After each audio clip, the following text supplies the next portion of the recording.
terrible story overnight from Wolverhampton, a place called Bushbury, specifically in Wolverhampton, where two children, a girl of 11 and a boy of 15, were rushed to hospital with serious but non-life-threatening injuries after being shot.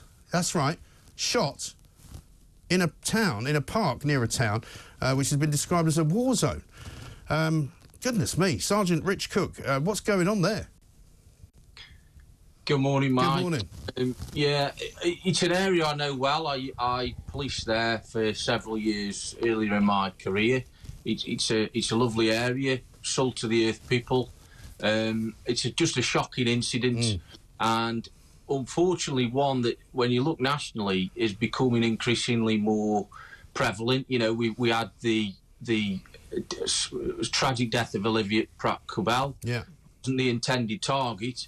We've had Ellie Evans, a girl shot dead in a pub, again allegedly a stray bullet, and then we had the young lady in a back garden, killed by a stray bullet in Merseyside. I mean, it's like some kind of scene out of, you know, a movie, isn't it? There's two cars apparently seen racing through the town. Presumably that's where the shots emanated from. But it's extraordinary that that be happening in what you call a rather, you know, nice part of Wolverhampton. Absolutely it is. And I know detectives are working flat out to find those responsible, and I've got every confidence that they will be detained soon.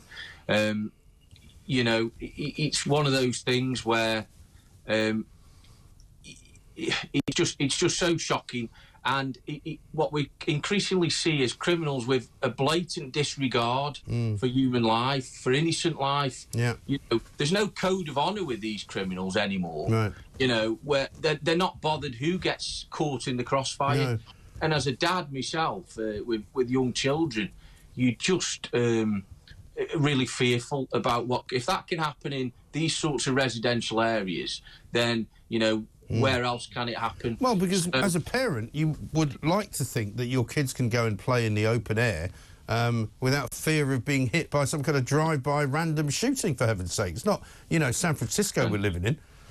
100%, absolutely. And it just says to me that we need to get back to what we've talked about before, Mike, local policing. We need to get the community really engaged with us, an understanding of that these criminals really don't care. They're not worth protecting.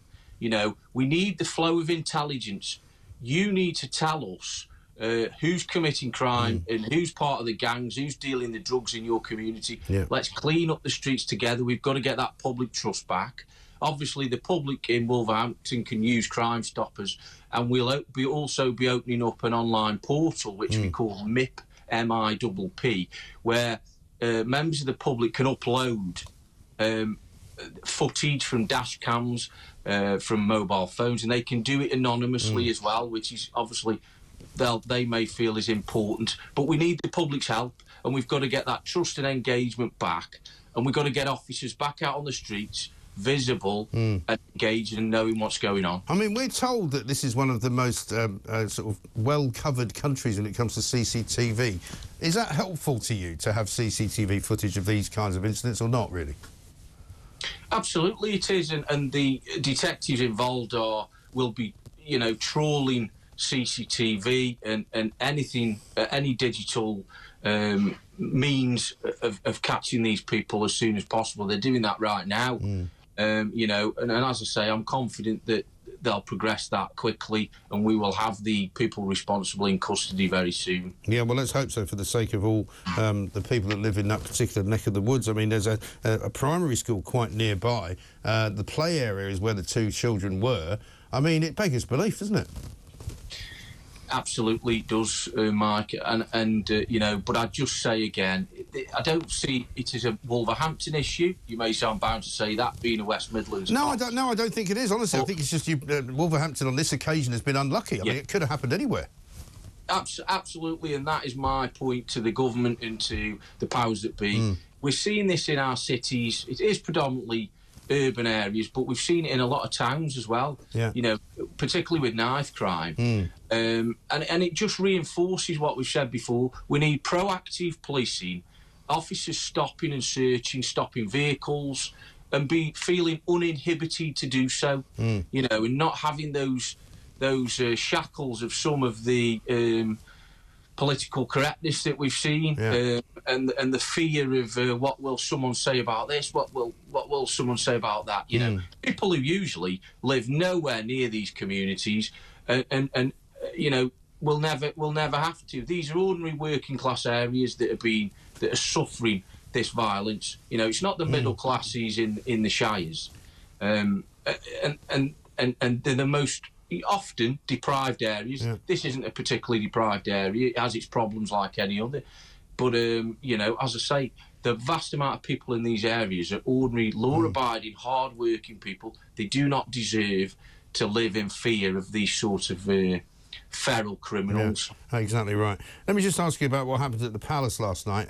Shotgun terror, it's being called this morning. A man was able to get close enough to the fence line, if you want to call it that, Buckingham Palace, and chuck some shotgun cartridges over the fence. I mean, obviously, very difficult to police an event like this because it's so big. But how would you react to something like that happening? I mean, does that prove basically that the police have got it right, or do you think they need to make stronger sort of security?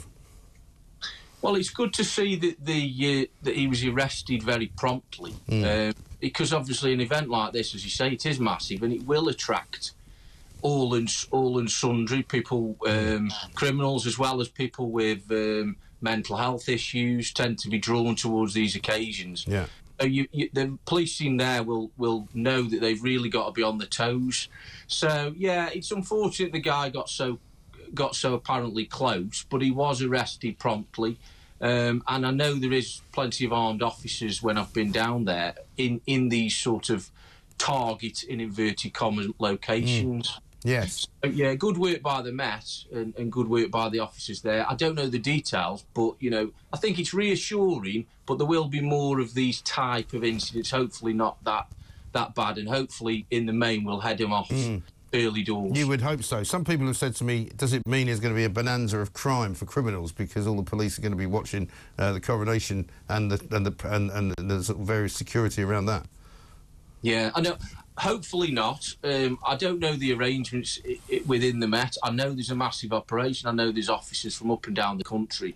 But as ever with these operations, you will have the officers on the front end on the ceremonial functions. But that doesn't mean to say there aren't also a lot of officers working in and amongst the crowd, perhaps in plain clothes. And there will be a response to other risk of crime going on in other areas. No, of course. Good to talk to you. Sgt Rich Cooke there, the chair of West Midlands Police Federation. Terrible story from a relatively nice part of Wolverhampton, he says, where there was literally a drive-by shooting, two guys in cars, or maybe more than two, driving in a sort of car chase situation, firing at each other, hitting two children by accident. Goodness gracious. It's become the Wild West, for heaven's sake. This is TalkTV.